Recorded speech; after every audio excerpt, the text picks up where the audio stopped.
Welcome back, everyone, to Where Humanity Meets Technology. And we're here with Andrew McCain here and Kelly, of course. And we want to talk about in this segment here a little bit about data centers.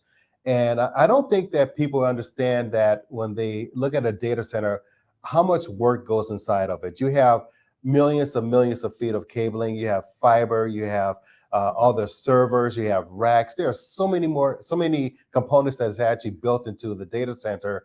And that's just actually getting the data center operational.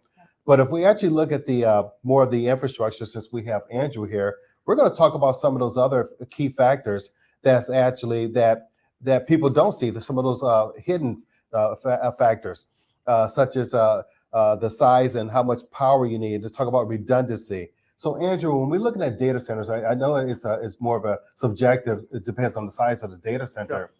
And we hear about these big corporations, especially here in Texas, where they're going to actually open up these huge, 300, 400,000 square foot data centers, and this is supplying the world with all the data that they need, because everybody knows when you actually click on it, if you click on your information, you get it. Nobody's going to say anything. But the second something goes down, the world knows about it. Yep. So let's talk a little bit about data center, talk about the amount of wattage and the amount of resources and the redundancy that goes into the data center and what that looks like. And even just to keep it running. Yeah. So when you think about a data center, right, for let's call it Facebook or Twitter or Chat GPT, like all of these servers, right? There's an AI component. There's just a storage component of, you Google something, it's there for forever, right? You can dig that. All that stuff is stored somewhere. People don't really think about that. It is stored somewhere, and that is a powered piece. It's getting powered, and typically those agreements they called PPAs. They're power purchase agreements, and they're long term for these data centers. So they're 15-year contracts where they're guaranteed power. They call it the 5 nines. We were talking about that. We're talking about that. But it's a 99.999% uptime. So these guys are getting power to their data centers to produce things like Chat GPT for us, and Facebook and Instagram, and I don't have TikTok, but they have TikTok. Like all these things require a massive amount of power, and all of that power source has to come from somewhere.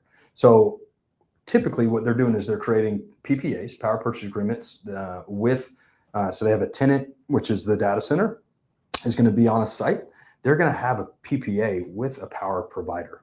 And that's right here in Texas or in Houston is Entergy, right? So Entergy is going to say, we have 100 megawatts worth of power. We're going to provide that to you. Okay, cool. That's 15 years at this price per kilowatt hour. We're going to pay you a guaranteed rate. And there's a variable piece of that as well. But there's a fixed fired hour charge of what you're using. And then there's that fixed rate. That's what we're going to be at for 15 years. Well, what if that goes down, right? What if a storm hits, right? And that 99.999% goes to 998. All of these data centers have redundancy, meaning if it's 100 megawatts, they have 100 megawatts of backup power, 100%. It's not they call it an N+1 scenario. This is like an N plus however much redundancy you need. And it is to ensure that they never lose power. And so that redundancy piece, it adds to the economic cost, right? And so there's a variable there.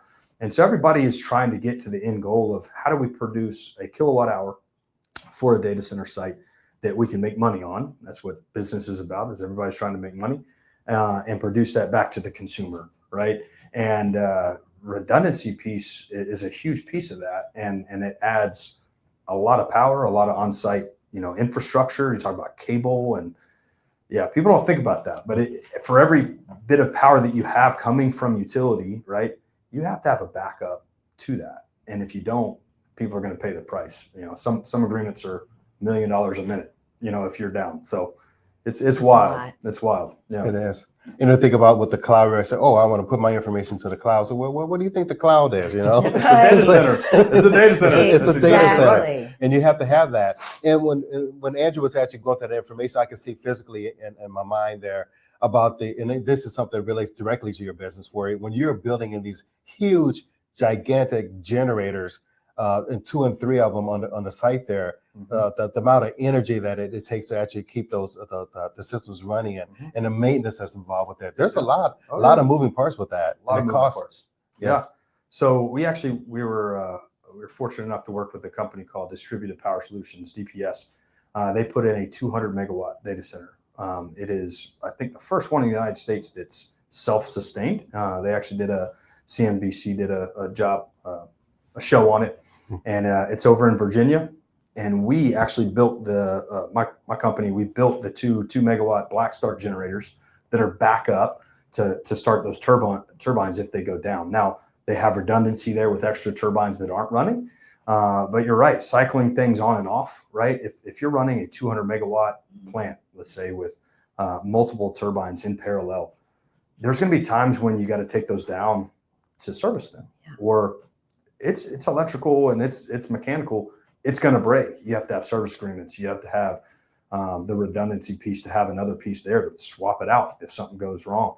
So there's a lot that goes into the planning behind it and making sure that the infrastructure stays up and running for the consumer. And that's the most important part. You touched on a minute ago, like when our cell phones don't work. I mean, Beryl last year, I remember where we lived over in Katy, we had power, but our cell phone service was down. Like it was, and for us, a week of that, you're like, when is this going to end? Right. First world problems, right? But that's the world we live in. And I think everybody can, when you start thinking about this, and like we spoke in our previous thing, having a transparent conversation to say, like, it's not just easy, right? These linemen that do that work, I mean, a huge, important part of our infrastructure and keeping us up and powered. But I think a lot of what we're having to do is plan for the future. How do we get a better power system grid and have that redundancy there? You know, maybe it is a little bit higher taxes on some piece of the pie, but maybe it's a smart way that we do it over the next X amount of years so that it's not a burden on us right now. And maybe it's a savings plan. Maybe it's, I don't know. I'm just throwing out ideas. I don't have all the answers by any means, but it's just something that we all need to think about is, you know, there's a huge demand and not enough supply of energy. And how do we get there? We're going to have some bridges and some, you know, a way to bridge that gap between the utility side, because it takes a long time to build that infrastructure. So, and when you were saying that, I thought about two concepts there. I thought about, and this is something that impacts everybody. Everybody's looking and watching this broadcast right now. Everybody should still have their information, their data backed up. You should have that information so where you can actually have it stored to the cloud, to some kind of data center, wherever it may be. But because you never know when you're going to need that information. But if you think about this, because our world has become a world of data, everything is data. When I see everything for it, everything's numbers and data. I see numbers and data for everything now, you know? Yep. And I think the amount of data, especially when it comes to the amount of usage of video, I mean, pretty soon you think about the automation in our homes, we're going to have where you can actually talk to your refrigerator and say, hey, look, order me a gallon of milk and a box of jujubes, you know, because you can actually do that because everything's data, everything's with video. Someone calls you, you can have video in your home because that's how much data that we're actually getting to our society for. So I think it's really imperative that people think about with the data when we're building these big data centers. You mentioned the word, like, they have to be scalable. You have to have that, and it's got to be backed up. That is so much. And I can't even think about the petabytes that it's going to take to actually put the storage that's inside of these facilities for it. But I just get all gay and you get all excited when I think about the data about it, because there's so much there. So I think it's huge, and I think about the resources and like you said, the maintenance and the cost for it. It's just like, and everything is data. The government's going to use it. You know, everything's going to be data. I think to go back to the humanity piece of it is like thinking about how much it takes worth of power. Let's use you're going to save it to the cloud. Well, what if that cloud goes out? You know, what if that cloud, you know, what if that data center goes down and you can't retrieve all those important business, you know, contacts that you have in your CRM system? You know, if we all haven't done our part and invested in innovation and looked at the humanity piece of it, it's like, man, I need to shut my lights off at night. You know, I need to, I mean, it really does go back to, you know, it's, but being aware that power, I mean, it's not making itself, right? and thinking about how it gets made, I think is an important part for all of us to think about, Well, and I think about just the evolution. Let's look at a TV. Mhm. When I was little, you got up, you physically went over and you changed the channel. Yep. That's what you did. Yep. Then we had remotes with the channel that you could change. Yep. Then we got to the point where it was digital. So you hit a button on the side, you could still move the channel around, move the volume, Yep. and have the remote. Now we have TVs. Voice activated. Some of them Yeah. don't even have the buttons on the side. If you talks to lose it. that remote, Yeah. you're not watching TV. Yeah. And so we recently purchased a refrigerator. It's Wi-Fi access. I talked to a friend yesterday that bought a new oven. They can turn it on in their car going home. So when they go home, they can stick dinner in the oven. So everything is changing. And eventually they're going to take those buttons away.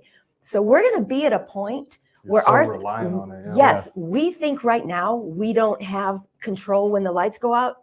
It's just going to progressively get worse if we don't stop and plan, like you said, ahead. Yeah. Yeah, I agree, and I really want to thank you guys for your thoughts and opinions on it, because when I think about it, the data is everything, and just like we said, we put great emphasis on the data, how much it costs with it in order to build a data center. It's humongous, and it's essential. And when you watch the news and you hear about SoftBank building a massive 18-farm, 100,000 square foot buildings, and there's going to be all these big data centers for it, it does impact you too. And you have to think about it, how much it costs to do that and how it's going to impact you as far as what your information, because your data, your information is key. So thank you, Andrew, for sharing that, and Kelly for actually providing that insight. And so we just want to take a few minutes and just talk about data centers and how important data centers are to our society. And it's not going away. They're going to grow, and they're massive, and we're always going to need them. So thank you for watching this segment on data centers, and I'm sure that you all can relate to that.